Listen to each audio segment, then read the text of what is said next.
Good morning students. Myself Mamta Sharma, lecturer CDDM, Government Women's Polytechnic College Ajmer. मेरा subject है fashion accessories जिसका subject code है CD 207 unit number 7। मेरा आज का टॉपिक है hand gloves part 2 method of making gloves.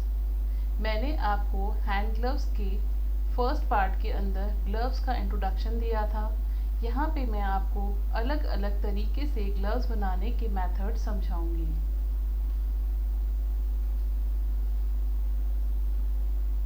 Gloves बनाने के लिए हमें जिन नापों की आवश्यकता होती है वे इस प्रकार हैं। सबसे पहले ग्लव बनाने के लिए ग्लव की लंबाई चाहिए होती है, जो हमारी मिडिल फिंगर होती है वहाँ से हमारा जहाँ पे पाम का पोर्शन हमारा ख़त्म होता है, यहाँ से यहाँ तक हमारे ग्लव की लंबाई होती है।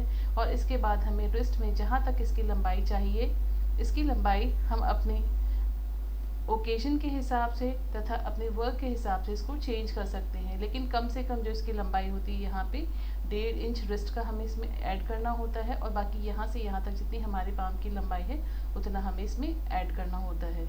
इसके बाद जब हम मिड्स या कुछ बनाते हैं तो उसमें हमें जो 4 फिंगर्स है इसका जो राउंड मेजरमेंट है वो लेना होता है, जिसमें हमारा थंब अलग होता है, और जिसमें हमारा थंब के साथ नीचे का मेजरमेंट है उसमें हम थंब से लेकर के जो हमारी लास्ट फिंगर होती है इसके बीच का जो डिस्टेंस है ये हमारे ग्लव की चौड़ाई है। तो यहाँ से यहाँ तक हमारी लंबाई आ गई और यहाँ से यहाँ तक हमारे ग्लव की चौड़ाई आ गई है।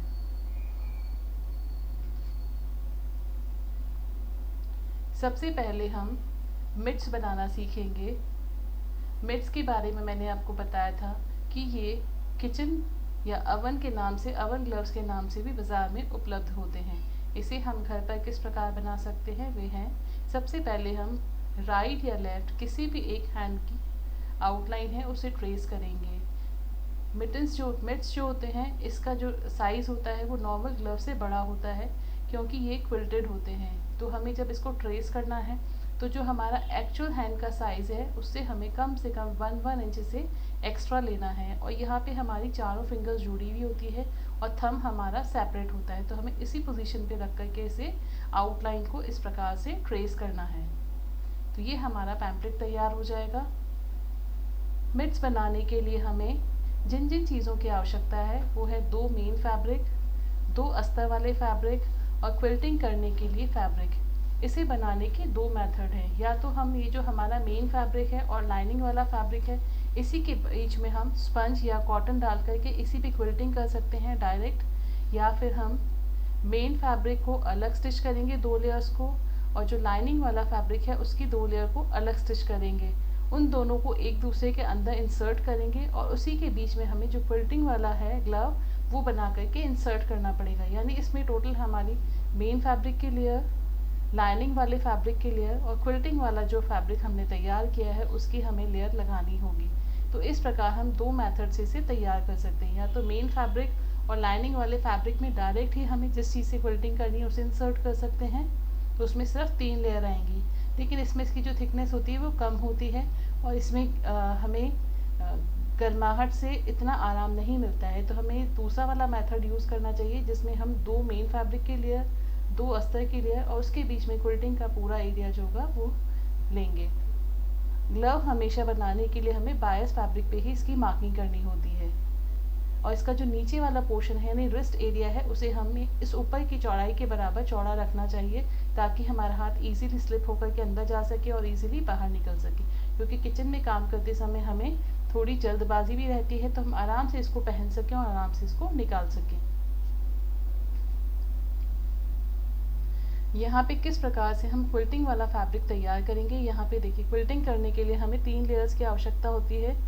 2 हमारे मेन फैब्रिक के लेयर्स हैं और उसके बीच में हमें स्पंज या कॉटन जो भी डालना है उसे हम इंसर्ट करने के लिए, और इस प्रकार से मशीन स्टिच लगा करके क्विल्टिंग कर सकते हैं। यहाँ पे देखिए, ये क्विल्टिंग से ये ग्लव का सेक्शन तैयार किया गया है और ये जो मेन फैब्रिक है ये उसके साथ लगाया गया है। इस प्रकार से हम ये 2 सेक्शन तैयार करेंगे। यहाँ देखिए, इसके अंदर ये मेन फैब्रिक है, ये नीचे क्विल्टेड एरिया है और इसके नीचे ये अस्तर है।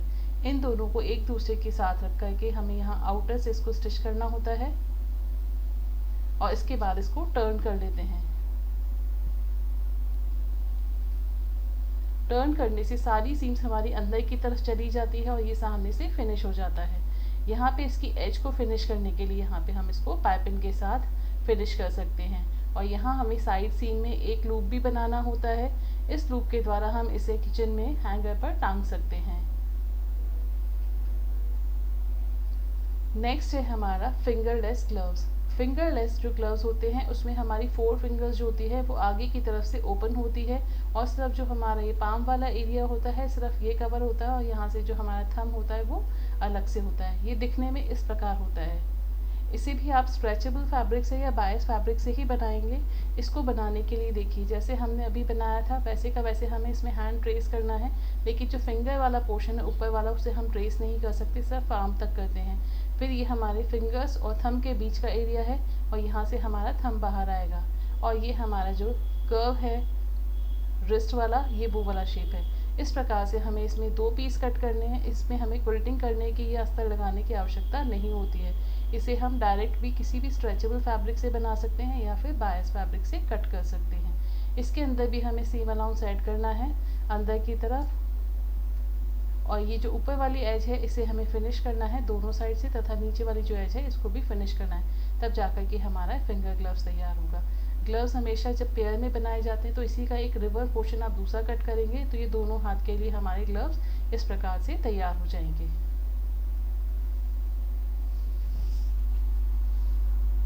नेक्स्ट है हमारा बेसिक सेपरेट फिंगर ग्लव्स। इसमें हर फिंगर के लिए या हर उंगली के लिए अलग अलग खंड बनाया गया है। इसे ट्रेस करने के लिए हमें एक चीज़ का ध्यान रखना है कि हमें हर फिंगर को फैला करके फिर रखना है। जैसे अभी हमने मिट्स बनाए थे या फिंगरलेस ग्लव्स बनाए थे उसके अंदर हमें सारी फिंगर्स जो 4 फिंगर्स थी उनको एक दूसरे के पास चिपकाते हुए रखा था। यहाँ पे हमें सारी फिंगर्स और थंब को अलग अलग करना है। फिर जहाँ तक हमें इसकी लंबाई चाहिए हम यहाँ से रिस्ट के यहाँ से इसे ट्रेस करना चालू करते हैं और इसमें हम जहाँ तक हमारी ये फिंगर है वहाँ से अंदर की तरफ नहीं लेंगे, इसके थोड़ा पास पास बाहर की तरफ, क्योंकि फिंगर जो है हमारी गोलाई में होती है और जो नीचे वाला कपड़ा है वो हमारा फ्लैट है। तो हमें इसे बायस कपड़े पर यहाँ तक पहले एक पेपर पर ट्रेस करके इसकी आउटलाइन को निकालना है। ये देखिए इस प्रकार, और ये बनने के बाद ऐसे तैयार होंगे। ये देखिए हमने पहले इसको कट करके जितना हमें साइज तैयार करना है फिर जिस फैब्रिक पे हमें इसे कट करना है यहाँ पे हम इसको कट करेंगे और इसमें सीम अलाउंस ऐड करेंगे। इसमें जो सीम अलाउंस ग्लव्स बनाने के लिए लिया जाता है जितना हम सर्जिंग में लेते हैं यानी 1 प्रेशर फुट बस इतना ही सीम अलाउंस लिया जाता है। इसमें हम ज़्यादा सीम अलाउंस लेंगे तो जो कर्व वाले एरिया है इसमें ये टर्न नहीं हो सकता है और जहाँ पे हमारे फिंगर के पॉइंट्स है वहाँ पे हमें क्लिप मार्किंग करनी पड़ती तभी हमारा इजीली टर्न होगा।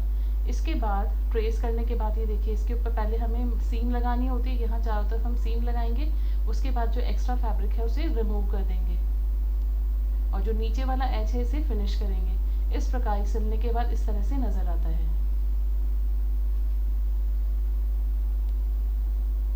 नेक्स्ट है हमारा basic separate finger gloves with gusset. अभी तक हमने जितने भी ग्लव्स बनाए हैं उसमें हमने गसेट का यूज नहीं किया है।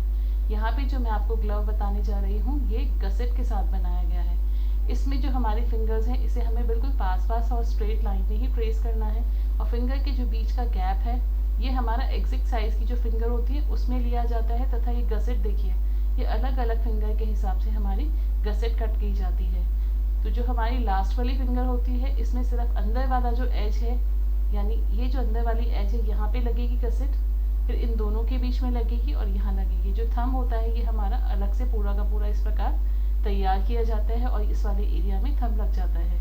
और यहाँ जो बैक साइड होता है इसका जो थंब होगा वो हमारे पाम वाले साइड में आएगा। जो बैक साइड होता है यहाँ पे डार्ट भी डाली जाती है या यहाँ पे पिनटक्स डाले जाते हैं और नीचे से हैंड को डालने के लिए यहाँ पे इसको थोड़ा सा चौड़ा रखा गया है। ये देखिए इसमें से ये हमारा एग्जैक्ट जो फिंगर का साइज है उसे ट्रेस किया गया है। ये गसेट को लगाने का मेथड है कि किस तरह से गसेट के पीस हैं जो बीच में इंसर्ट किए जाएंगे और वो जो हमारा प्लेन वाला हिस्सा है वो यहाँ ऊपर की तरफ से इसके साथ स्टिच हो जाएगा। इसमें फ्रंट और बैक बिल्कुल प्लेन कट होते हैं और ये हमारी गसेट है। ये देखिए ये थंब का कर्व जो सर्कल था ये है और ये थंब को स्टिच करने के बाद हमें इसको इसके साथ फिक्स करना है। इसमें हमें राइट और लेफ्ट साइड का ध्यान रखना है कि थंब का डायरेक्शन हम किस तरफ रखेंगे और हमें हमें इसको पूरा सीम से स्टिच करना है। इसके बाद हमारा ये ग्लव्स तैयार हो जाएगा। मार्केट में जितने भी हमारे जो ग्लव्स आते हैं अधिकतर वो इसी मेथड से तैयार किए हुए आते हैं। जैसे लेदर वाले ग्लव्स हैं, जो फैशनेबल ग्लव्स हैं, उसमें भी इसी मेथड से उसको तैयार किया जाता है। Thank you.